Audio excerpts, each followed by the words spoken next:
नमस्ते, मैं वात्सल्य और आप देख रहे हैं स्वधर्म।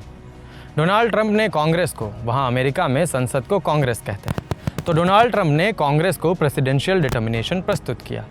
प्रेसिडेंशियल डिटर्मिनेशन में कई चीज़ें होती हैं, जिनमें विदेश नीति तय करना या बदलना, मादक पदार्थ नियंत्रण नीति तय करना या कार्यपालिका शक्ति के अन्य किसी भी प्रकार के प्रयोग शामिल हो सकते हैं। अब इसमें ऐसा क्या है कि चर्चा का विषय बन गया है? दरअसल इस प्रेसिडेंशियल डिटर्मिनेशन में भारत का नाम है और किसी अच्छी वजह से नहीं है। प्रेसिडेंशियल डिटर्मिनेशन में मेजर लिस्ट का जिक्र है। इस लिस्ट में 23 देशों के नाम हैं, उनमें एक नाम भारत का भी है। सिर्फ भारत ही नहीं, भारत के पड़ोसी भी इस लिस्ट में शामिल हैं, चाइना, पाकिस्तान और अफगानिस्तान। अब जानते हैं आखिर ये लिस्ट है क्या। यह लिस्ट उन प्रमुख देशों की है जहां अवैध तरीके से नशीले पदार्थों का उत्पादन और तस्करी होती है।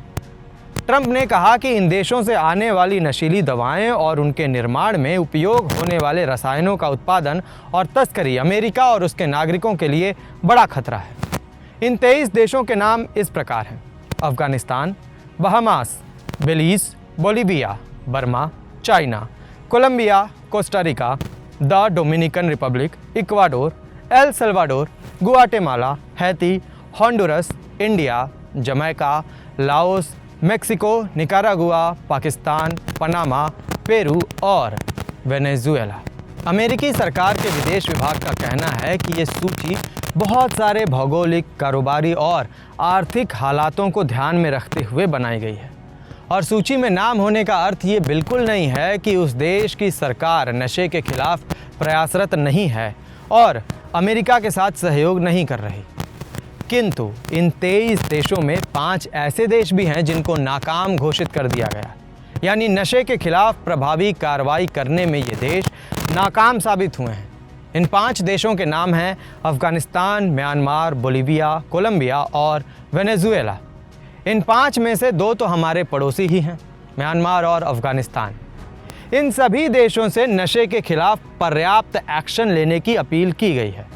अफगानिस्तान पर बोलते हुए ट्रंप ने कहा कि तालिबान द्वारा अवैध नशीली दवाओं पर घोषित प्रतिबंध के बावजूद नशीली दवाओं का भंडारण और उनका जारी उत्पादन, जिसमें मेथाम्फेटामाइन के उत्पादन का विस्तार भी शामिल है, अंतर्राष्ट्रीय बाजारों में नशीली दवाओं के प्रवाह को बनाए हुए है।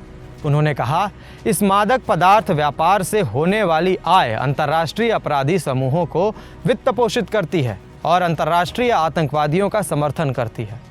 तालिबान के कुछ सदस्य अब भी इस व्यापार से लाभ कमा रहे हैं और मैं एक बार फिर अफगानिस्तान को ये कहते हुए नामित कर रहा हूँ कि उसने अपने मादक पदार्थ नियंत्रण दायित्वों को निभाने में स्पष्ट रूप से विफलता प्रदर्शित की है, जिससे संयुक्त राज्य अमेरिका के हितों और अंतर्राष्ट्रीय सुरक्षा को गंभीर खतरा है।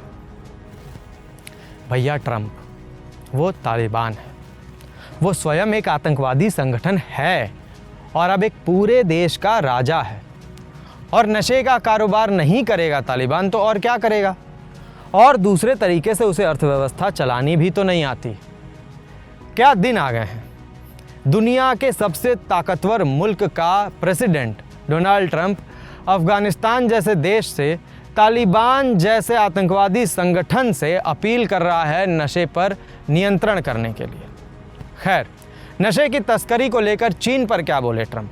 उन्होंने कहा कि अवैध फेंटानिल उत्पादन को बढ़ावा देने वाले रसायनों के दुनिया के सबसे बड़े स्रोत के रूप में चीन की पहचान अच्छी तरह दर्ज की गई है।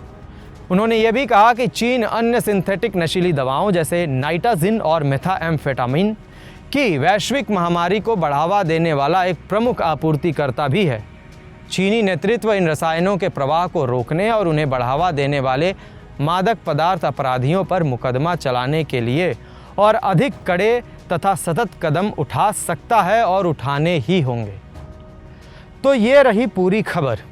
इस लिस्ट में भारत का नाम होना हम भारतीयों के लिए वास्तव में निराशाजनक है, लेकिन नशा युवाओं पर कितनी तेज़ी से गिरफ्त बना रहा है वो हम अपने आस पड़ोस में भी देख सकते हैं।